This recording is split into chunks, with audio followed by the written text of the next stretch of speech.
உங்கள் முயற்சிகள் வெல்லும். வணக்கம். இப்போ வந்து மாம்பழ சீசனுக்கு வந்து மாம்பழ ரவா லட்டு வந்து நம்ம எப்படி செய்யலாங்கிறத பார்க்கலாம் வாங்க. அதுக்கு தேவையான பொருட்கள் நம்ம பார்க்கலாம். மாம்பழம் வந்து ஒரு 4 மாம்பழம் எடுத்துக்கோங்க. நான் சின்னதாக இருந்ததுனால 4 மாம்பழம் எடுத்திருக்கேன். நீங்கள் பெருசாக இருந்தால் ஒரு மாம்பழம் போதும். ரவை வந்து ஒரு 200 கிராம் எடுத்துக்கோங்க. சர்க்கரையும் ஒரு 200 கிராம் எடுத்துக்கோங்க. தேங்காய் துருவல் வந்து ஒரு அரை மூடி எடுத்து இது மாதிரி துருவிக்கோங்க. நெய் வந்து தேவையான அளவு எடுத்துக்கோங்க. முந்திரியும் திராட்சையும் உங்களுக்கு எவ்வளோ தேவையோ அந்த அளவுக்கு நீங்கள் எடுத்துக்கோங்க. இப்போ வந்து மாம்பழம் ரவா லட்டு வந்து எப்படி செய்யலாங்கிறத பார்க்கலாம் வாங்க. வந்து மாம்பழ ரவா லட்டுக்கு வந்து மாம்பழம் வச்சுருந்தேன் பாருங்கள், அந்த தோலெல்லாம் எடுத்துருக்கோங்க. உள்ளுக்கு இருக்க அந்த பல்ப்பை மட்டும் நீங்கள் தனியாக வந்து மிக்சி ஜாரில் சேர்த்துக்கிட்டு இதோட நீங்கள் வந்து கொஞ்சமாக தண்ணி ஊற்றி இதை வந்து நைஸாக அரைச்சிக்கோங்க. நான் அரைச்சிட்டு காட்டுறேன்.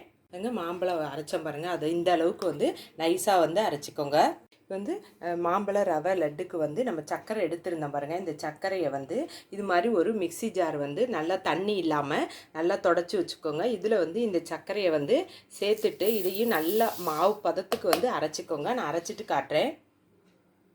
நம்ம சர்க்கரை போட்டிருந்தோம், அதையும் வந்து இந்த அளவுக்கு வந்து நல்லா பவுடராகி அரைச்சிக்கிட்டேன். மாம்பழ ரவை லட்டுக்கு வந்து நம்ம ரவை எடுத்து வச்சுருந்தோம் பாருங்கள். இந்த ரவையை வந்து இந்த மாதிரி ஒரு கிண்ணத்தில் வந்து சேர்த்துக்கோங்க. அடுத்தது நம்ம தேங்காய் துருவி வச்சுருந்தோம் பாருங்கள், இந்த தேங்காவையும் இதோடு சேர்த்துக்கோங்க. அது வந்து இதில் வந்து மாம்பழம் நம்ம வந்து அரைச்சோம் பாருங்கள், இந்த மாம்பழத்தையும் இதோடு சேர்த்துக்கோங்க. சேர்த்துட்டு இதை வந்து சுத்தமாக வந்து வலிச்சிக்கோங்க.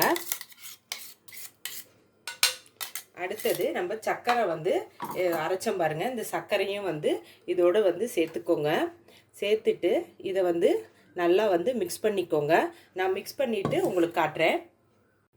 இது பாருங்கள், நம்ம மாம்பழம் ரவை தேங்காய் எல்லாம் போட்டோம் பாருங்கள், அதை நல்லா வந்து மிக்ஸ் பண்ணி விட்டுவிட்டேன். இது கொஞ்சம் ஒரு அரை மணி நேரம் வந்து இது வந்து ஊறட்டும். ஊறினதுக்கப்புறம் அடுத்தது என்னன்னு சொல்கிறேன். பாருங்கள், நம்ம ரவை மாம்பழம் எல்லாம் போட்டுருந்தோம் பாருங்கள், அது ஒரு அரை மணி நேரம் வந்து நல்லா ரவை வந்து நல்லா ஊறிடுச்சு. இதுதான் கரெக்டான பதம். இப்போ வந்து அடுப்பை பற்ற வச்சுட்டு இந்த மாதிரி ஒரு பேன் வந்து போட்டுக்கோங்க. போட்டுட்டு நம்ம நெய் எடுத்துருந்தோம் பாருங்கள், இந்த நெய்யை வந்து இதில் வந்து கொஞ்சமாக ஊற்றிக்கோங்க. ஊற்றிட்டு இதில் வந்து நம்ம வந்து முந்திரியும் திராட்சையும் எடுத்துருந்தோம் பாருங்கள், இது ரெண்டையும் வந்து இதிலேருந்து வறுத்துக்கோங்க. நான் வறுத்துட்டு காட்டுறேன். நம்ம முந்திரியும் திராட்சையும் போட்டிருந்தோம், அது நல்லா வறுபட்டுருச்சு. இப்போ இந்த இதுலேயே வந்து நம்ம மிக்ஸ் பண்ணி வச்சுருந்த இந்த ரவை மாம்பழம் இது எல்லாத்தையும் வந்து இதில் வந்து சேர்த்துக்கோங்க. இந்த நெய்யிலே சேர்த்துட்டு கைவிடாமல் கொஞ்சம் நேரம் கிளறணும். நான் கிளறி விட்டுட்டு உங்களுக்கு காட்டுறேன். பாருங்கள், நல்லா இந்த அளவுக்கு வந்து திக்காக வந்துருச்சு. பாருங்கள், இந்த பேன்லேயும் வந்து ஒட்டாமல் வந்துருக்கு பாருங்கள். இதுதான் கரெக்டான பதம். இப்போ வந்து இது அடுப்பை வந்து ஆஃப் பண்ணிக்கோங்க. ஆஃப் பண்ணிவிட்டு நம்ம மீதி வச்சுருக்க நெய் இருக்குது பாருங்கள், இந்த நெய்யை வந்து கொஞ்சம் பரவலாக அப்படியே ஊற்றிக்கோங்க. இது போதும். இதை வந்து எடுத்து வச்சுக்கோங்க. இது வந்து நல்லா மிக்ஸ் பண்ணி விட்டுட்டு இது நல்லா ஆறணும். ஆறுனதுக்கப்புறம் நம்ம லட்டாக வந்து பிடிக்கணும். நான் அடுத்தது அதை காட்டுறேன். நம்ம மாம்பழம் ரவை இதெல்லாம் போட்டிருந்தோம் பாருங்கள், அது நல்லா ஆறிடுச்சு. ஆறினதுக்கப்புறம் என்ன பண்ணுங்கள், இது மாதிரி ஒரு கரண்டியில் வந்து எடுத்துக்கோங்க.